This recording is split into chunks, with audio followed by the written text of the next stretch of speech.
अस्सलाम वालेकुम नाज़रीन, हाईटेक न्यूज के खबरनामे में आपका खैर मकदम है। मैं हूं नेहा खान। नजर डालते हैं आज की अहम खबरों पर। एक मां अपने सर कटे बच्चे की लाश को बचाने की कोशिश कर रही थी। हमास के दहशतगर्दों के जुल्म की तस्वीरें इंटरनेट पर वायरल हो गई। 7 अक्टूबर 2023 को दहशतगर्द तंजीम हमास के इसराइल पर हमले के बाद इसराइल डिफेंस फोर्स IDF के अफसरान और इमदादी कार्रवाइयों में मसरूफ लोगों ने ऐसे हौलनाक मनाजर देखे कि उनकी रूहें कांप उठी। मंजर कुछ ऐसा था कि एक घर जल रहा था और मां पेट में गोली लगने के बाद भी अपने सर कटे हुए बच्चे की लाश को बचा रही थी। इस मंजर को याद करके न सिर्फ देखने वाले बल्कि सुनने वाले भी कांप उठते हैं। कर्नल गोलनविच, जो जनूबी इसराइल में IDF के सर्च एंड रेस्क्यू ऑपरेशन की क़ियादत कर रहे हैं, वो भी ऐसी ही सूरत हाल से दो चार हैं जब वो कहते हैं कि मेरे हाथ में एक सर कटा हुआ बच्चा था। ये कहते हुए उनके चेहरे पर जो दर्द था वो हमास के दहशतगर्दों के जुल्म को बगैर कुछ कहे बताने के लिए काफी था।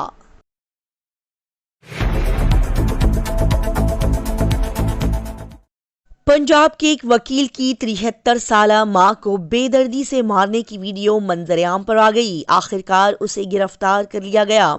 एक वकील बेटे को पंजाब में एक 73 साला अपने ही मां को बेदर्दी से मारने की वीडियो मंजरेआम पर आने के बाद उसे गिरफ्तार कर लिया गया है।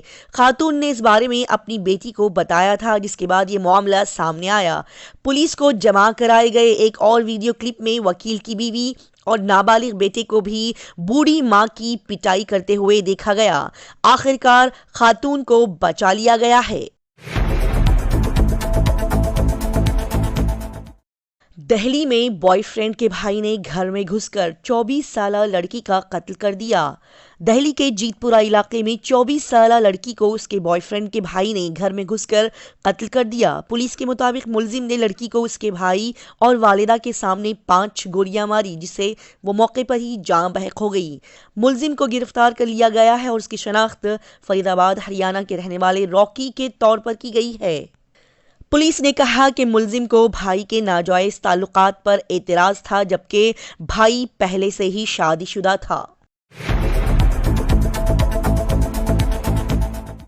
मुकेश अंबानी को जान से मारने की धमकियां मिल रही है। पुलिस ने कहा है कि रिलायंस इंडस्ट्रीज के चेयरमैन मुकेश अंबानी को इस जुमा को एक ईमेल के जरिए जान से मारने की धमकी मिली है।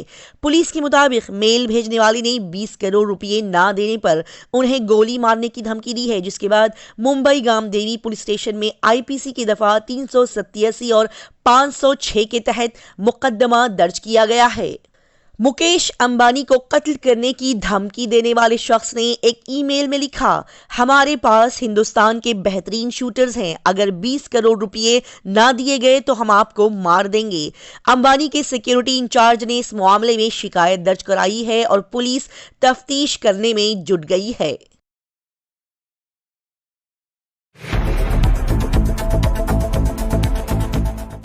काबीना ने लफ्ज इंडिया हटा दिया। रेलवे की तजवीज में भारत का इस्तेमाल।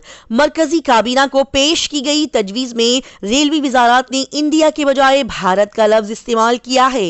रेलवे की वजारत ने यह तब्दीली ऐसे वक्त में की है जब मरकजी हुकूमत ने इंडिया के बजाय भारत नाम को तरजीह दी है। कई तंजीमें भी इसे फरोग दे रही है। वजारत रेलवे से वाबस्ता जराये ने बताया कि हमारे आइन में इंडिया और भारत दोनों नामों का जिक्र किया गया है। ऐसे में काबीना की तजवीज में भारत नाम का इस्तेमाल किसी भी तरह गलत नहीं है। वजारत रेलवे की तजवीज मरकजी काबीना की पहली तजवीज है जिसमें इंडिया के बजाय लफ्ज भारत का इस्तेमाल किया गया है। लॉजिस्टिक अखराजात से लेकर कार्गो और दीगर चीजों तक हर जगह हिंदुस्तान का लफ्ज इस्तेमाल होता दिखाई दिया। रिपोर्ट के मुताबिक आने वाले दिनों में मरकजी हुकूमत की तमाम दस्तावेजात में इंडिया के बजाय लफ्ज भारत का इस्तेमाल किया जाएगा।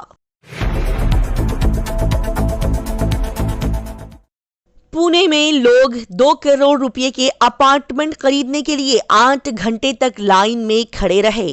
पुणे में 1.5 से 2 करोड़ रुपए के अपार्टमेंट्स खरीदने के लिए मुबैना तौर पर 8 घंटे कतार में खड़े लोगों की वीडियो मंजरेआम पर आई है। बहुत से लोगों ने इस पर यकीन करने से इनकार कर दिया और कहा कि वो अपार्टमेंट के लिए घंटों लाइन में नहीं खड़े होंगे।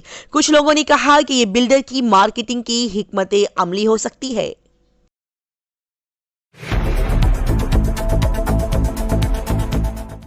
ट्रेन 13 घंटे लेट होने की वजह से अदालत ने हिंदुस्तानी रेलवे को उस मुसाफिर को 60,000 रुपये का मुआवजा देने का हुक्म दिया।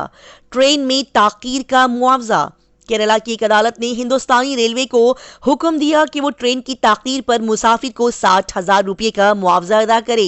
Ernakulam district consumer dispute redressal commission ने इंडियन रेलवेज को हुक्म दिया है कि वो चेन्नई अलपुजा एक्सप्रेस की 13 घंटे की ताकीर से होने वाली तकलीफ के लिए एक मुसाफिर को 60,000 रुपये बतौर मुआवजा अदा करे। शिकायत कुनिंदा कार्तिक मोहन चेन्नई में एक मल्टीनेशनल कंपनी में डिप्टी मैनेजर हैं। उन्होंने 6 मई 2018 को एक अहम मीटिंग के लिए एर्नाकुलम से चेन्नई का टिकट बुक कराया था। ताहम ट्रेन नंबर 22640 13 घंटे से ज्यादा ताखीर से चल रही थी। शिकायत में कहा गया है कि न सिर्फ उनकी मनसूबाबंदी नाकाम हुई है बल्कि बहुत से दूसरे मुसाफिर बशमूल नीट इम्तिहान के उम्मीदवार और उनके वालिदैन को भी काफी तकलीफ हुई। केरला में इंजीनियर्स ने 23,000 रुपये की तनख्वाह के साथ चपरासी की नौकरी के लिए दरख्वास्तें दी हैं। एक रिपोर्ट के मुताबिक केरला एर्नाकुलम में बीटेक पास लोगों ने तकरीबन 23,000 महीने की तनख्वाह के साथ एक सरकारी दफ्तर में चपरासी की नौकरियों के लिए दरख्वास्त दी है। इस नौकरी के लिए तालीमी काबिलियत 7वीं पास है और उम्मीदवारों को साइकिलिंग टेस्ट पास करना होता है। इत्तलात के मुताबिक साइकिल सवारी के इम्तिहान में 101 उम्मीदवार कामयाब हुए हैं। अब उम्मीदवारों की सलाहियत की जांच की जाएगी। वंदे साधारण एक्सप्रेस ट्रेन्स के 5 रूट्स को मंजूरी मिल गई है, जिसके तहत तैयारियां शुरू की जा रही है। वंदे भारत एक्सप्रेस ट्रेन के बाद जल्द ही वंदे साधारण एक्सप्रेस ट्रेनें शुरू की जाएंगी। इसमें सेकंड क्लास के तमाम कोचेस होंगे, इसीलिए इसका किराया भी कम होने की उम्मीद है। इसके मुताबिक इब्तिदाई तौर पर वंदे साधारण एक्सप्रेस ट्रेन्स के 5 रूट्स को मंजूरी मिल गई है। वजारत रेलवे की जानिब से जिन रूट्स को मंजूरी दी गई है उन पर जल्द ही ट्रेनें चलनी शुरू हो जाएंगी। बता दें कि वंदे भारत एक्सप्रेस ट्रेन फिलहाल सिर्फ एसी चेयर कार में मौजूद है, इसीलिए उनका किराया भी बहुत ज्यादा है। यही वजह है कि हुकूमत ने वंदे साधारण एक्सप्रेस ट्रेन को आम आदमी तक पहुंचाने के लिए बनाया है। वंदे साधारण एक्सप्रेस ट्रेन भी मुल्क की पहली semi high speed train Vande Bharat की तर्ज पर तैयार की जा रही है। लड़कियां चलती गाड़ी में रील्स बना रही थी कि अचानक उनका बैलेंस बिगड़ गया। गाड़ी चलाते वक्त ज्यादा मोहतात रहने की जरूरत होती है। कई बार महकमा ट्रैफिक पुलिस की जानिब से इस हवाले से आगाही मुहिम भी चलाई जाती है, लेकिन लापरवाही की वजह से अगर आप किसी बड़े वाक़े का शिकार हो जाते हैं तो फिर क्या होगा। इन दिनों एक वीडियो सोशल मीडिया पर तेजी के साथ वायरल हो रहा है, जिसमें देखा जा सकता है कि कुछ लड़कियां चलती गाड़ी में रील्स बनाते हुए नजर आ रही है। रील बनाते वक्त वो आगे देखना भूल जाती है, जिसके बाद गाड़ी का तवाजुन बिगड़ जाता है और इस लड़कियां हादसे का शिकार हो जाती हैं। मैं बाहर खड़ी हूं, मुझे घर के अंदर आने दो। 2 साल पहले फौत होने वाली बीवी का डेटिंग ऐप पर शौहर को पैगाम। शौहर सदमे में आ गया। क्या 2 साल बाद मुर्दा दोबारा जिंदा हो सकता है? क्या वो डेटिंग ऐप्स पर अपने खानदान से बात कर सकता है?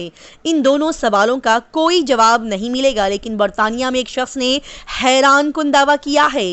रिपोर्ट्स के मुताबिक बरतानिया में रहने वाले डेरिक की बीवी का नाम एलिसन था।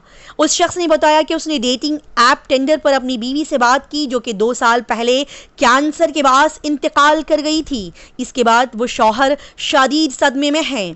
सदमे से सेहतियाब होने के लिए उसने घोस्ट हिंस पॉडकास्ट पर अपनी कहानी अपनी बीवी की तस्वीर के साथ शेयर की। देखते ही देखते उसकी ये कहानी सोशल मीडिया पर वायरल हो गई। हॉलैंड की शानदार फतह ने सेमीफाइनल की मसावात बदल दी। पाकिस्तान समेत 6 टीमें वर्ल्ड कप से बाहर हो गईं। वर्ल्ड कप 2023 का 28वां मैच बांग्लादेश और नीदरलैंड के दरमियान कोलकाता के ग्राउंड पर खेला गया। इस मैच में हॉलैंड की टीम पहले बैटिंग करते हुए 50 ओवर्स में 229 रन बनाने में कामयाब रही। इसी दौरान बांग्लादेश की टीम 230 रन के हदफ के ताक़ुब में सिर्फ 142 रन तक ही महदूद रही और टीम को 87 रन से इबरतनाक शिकस्त का सामना करना पड़ा। साथ ही हॉलैंड की जीत के साथ ही पॉइंट्स टेबल में खलबली मच गई और तकरीबन 4 टीमों ने सेमीफाइनल में जाने का दावा दाग दिया है, जबकि पाकिस्तान समेत 6 टीमें सेमीफाइनल की दौड़ से बाहर होती हुई दिखाई दी। इसी के साथ हाईटेक न्यूज खबरनामा इख्तिताम को पहुंचता है। अल्लाह हाफिज।